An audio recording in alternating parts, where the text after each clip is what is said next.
है friends, good morning. I hope आप सब बहुत अच्छे से होंगे। दैनिक रोजगार समाचार के सेशन में आप सबका एक बार फिर से हार्दिक स्वागत, खैर मकदम, मोस्ट वेलकम।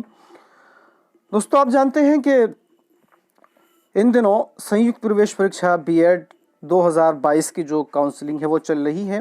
तो इसके 3 चरण जो है काउंसलिंग के हो चुके हैं और अब पूल काउंसलिंग शुरू कराई जा रही है।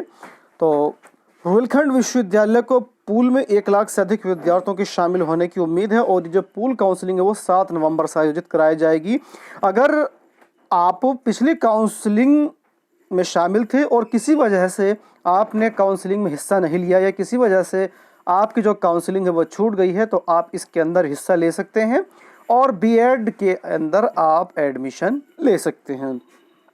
रुहेलखंड विश्वविद्यालय अब 7 नवंबर से बीएड की पूल काउंसलिंग कराने की तैयारी में जुट गया है। इसके जरिए विद्यार्थी कॉलेज की चॉइस बदल सकेंगे।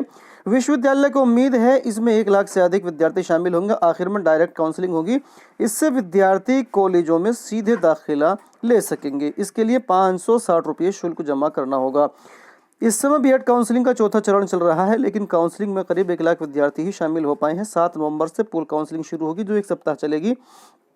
तो ये जो पूल काउंसलिंग है वो 7 नवंबर से पूरे 1 हफ्ते के लिए कराई जाएगी। विश्वविद्यालय का तर्क है कि पिछले साल लखनऊ विश्वविद्यालय की ओर से बीएड की काउंसलिंग कराई गई, पूल काउंसलिंग कराई गई थी। शुरुआती चरण में काउंसलिंग की रफ्तार धीमी रही, लेकिन पूल काउंसलिंग में काफ़ी संख्या में विद्यार्थी शामिल हुए। डायरेक्ट काउंसलिंग का रिकॉर्ड भी 1 लाख से अधिक का रहा है। तो आप इस पूल काउंसलिंग में पहले से अगर आप कोई कॉलेज जो है वो भर सके हैं और आपको अच्छा नहीं लग रहा है तो आप चॉइस भी बदल सकते हैं। साथ ही साथ अगर आपके पिछले चरणों की जो काउंसलिंग में छूट गई है तो भी आप इसके अंदर हिस्सा लेकर के अपने एडमिशन की जो प्रक्रिया है उसको आगे आप जारी रख सकते हैं।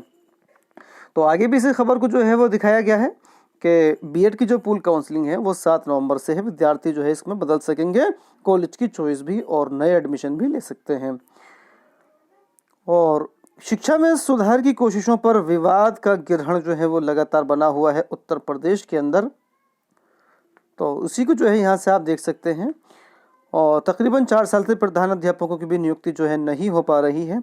तो इसी वजह से जो है इस तरह के हालात जो है वो लगातार पैदा हो रहे हैं। कस्तूरबा विद्यालयों में संगत असंगत विषय का जो है वो विवाद जो है वो लगातार बना हुआ है और प्रदेश में तकरीबन इस तरह के जो कस्तूरबा जो विद्यालय हैं वो उनकी तादाद 746 है। ये जो अंग्रेजी माध्यम के स्कूल खोलने की जो कवायद थी प्रदेश सरकार की थी, उस पर लगातार ग्रहण जो है वो लगा हुआ है। 500 शिक्षकों के चयन के लिए आवेदन जो है वो किए गए थे। उच्च प्राथमिक स्कूलों को नहीं मिले हैं प्रधान अध्यापक अभी तक। तो दोस्तों, आगे एक बड़ी अपडेट है कि एसएससी सीजीएल 2021 की अंतिम उत्तर कुंजी जो है वो जारी कर दी गई है। आप इसको एसएससी की वेबसाइट से देख सकते हैं और ये जो आंसर की है वो 10 नवंबर तक वेबसाइट पर रहेगी, उसके बाद इसको हटा दिया जाएगा।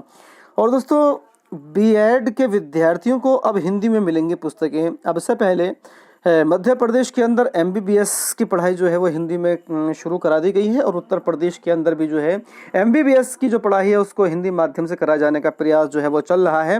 तो उसी कड़ी में अब बीटेक को भी जो है वो हिंदी माध्यम से या हिंदी की किताबों के ज़रिए से जो है वो कराने की जो कवायद है वो शुरू हो चुकी है। तो उसी कड़ी में ये है कि नए सत्र में AICTE से अनुवादित पुस्तकें उपलब्ध करा रहा है AKTU और 15 नवंबर से बीटेक प्रथम सेमेस्टर की कक्षाएं शुरू करने की तैयारी है। तो बीटेक के विद्यार्थियों को अब हिंदी में अनुवादित पुस्तकें जो हैं वो दी जाएंगी। तो अंग्रेजी और हिंदी अब दोनों में बीटेक कर सकते हैं।